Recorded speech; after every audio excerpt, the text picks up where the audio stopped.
ഇന്നത്തെ ബൈബിൾ വായനാ ഭാഗം സങ്കീർത്തനങ്ങൾ 7:9. ദുഷ്ടന്റെ ദുഷ്ടത തീർന്നു പോകട്ടെ, നീതിമാനെ നീ ഉറപ്പിക്കണമേ. നീതിമാനായ ദൈവം ഹൃദയങ്ങളെയും ആന്തരികേന്ദ്രിയങ്ങളെയും ശോധന ചെയ്യുന്നുവല്ലോ. ദൈവതിരുനാമം മഹത്വപ്പെടുമാറാകട്ടെ. സങ്കീർത്തനങ്ങൾ 7 വിടുതലിനായുള്ള പ്രാർത്ഥനയാണ്. അതായത് ദുഷ്ടനിൽ നിന്നും സംരക്ഷണത്തിനായുള്ള സങ്കീർത്തനക്കാരന്റെ നിലവിളി.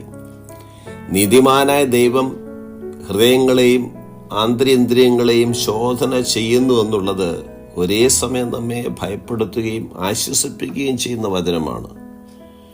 ദൈവത്തെ സംബന്ധിച്ചിടത്തോളം നമ്മുടെ ചിന്തകൾ അവന് ഒരു തുറന്ന പുസ്തകമാണ്. നമ്മുടെ ഉദ്ദേശങ്ങളെ നന്നായി അവൻ അറിയുന്നു എന്ന് മാത്രമല്ല, നമുക്കത് ഒളിച്ചു വയ്ക്കുവാൻ കഴിയുന്നതുമല്ല. ഏത് പാപപ്രവൃത്തികളും ഒരുപക്ഷെ നമുക്ക് മറ്റുള്ളവരിൽ നിന്ന് മറച്ചു പിടിക്കുവാൻ കഴിയും. എന്നാൽ ദൈവത്തിൽ നിന്നും നമുക്കത് കഴിയുകയില്ല.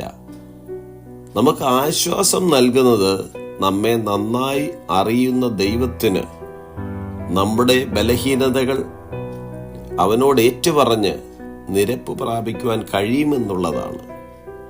നീതിമാനായ ദൈവം ഏവരെയും വിധിക്കുന്ന ഒരു ദിനമുണ്ട്. വെളിപ്പാട് പുസ്തകം 2:23 ഞാൻ ഉൾപ്പൂവുകളെയും ഹൃദയങ്ങളെയും ആരായുന്നവനെന്ന് സകല സഭകളും അറിയും. നിങ്ങളുടെ പ്രവൃത്തിക്കു തക്കവണ്ണം ഞാൻ നിങ്ങൾക്ക് ഏവർക്കും പകരം ചെയ്യുമെന്ന് കർത്താവായ യേശുക്രിസ്തു പറയുന്നു. യോഹന്നാൻ സുവിശേഷം 4:18 സർവജ്ഞാനിയായ കർത്താവ് ശമര്യക്കാരിയായ സ്ത്രീയുടെ മുൻകാല ജീവിതത്തെക്കുറിച്ച് പറയുന്നത് നാം വായിക്കുന്നു.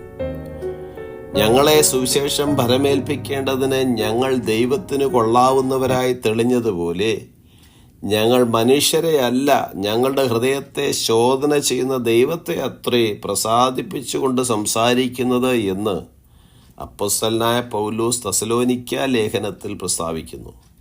ഹൃദയങ്ങളെ പരിശോധിക്കുകയും അളക്കുകയും എല്ലാ രഹസ്യങ്ങളും അറിയുകയും ചെയ്യുന്നത് ദൈവമാണെന്ന് മാത്രമല്ല, ദൈവത്തിനു മാത്രമേ അത് കഴിയുകയുള്ളൂ. കർത്താവ് ഒരു ദിവസം നീതിമാനെ സ്ഥാപിക്കുകയും ദുഷ്ടന്മാരെ വിധിക്കുകയും ചെയ്യും. ദുഷ്ടന്റെ അധീനതയിലായിരിക്കുന്ന ഈ ലോകത്തിൽ ക്ഷമയോടെ കർത്താവിൻ്റെ നീതിപ്രവർത്തിക്കായി ഒരു വിശുദ്ധന് കാത്തിരിക്കുവാൻ കഴിയണം. ഈ വചനങ്ങളാൽ ദൈവം നമ്മേവരെയും അനുഗ്രഹിക്കുമാറാകട്ടെ. God bless us all.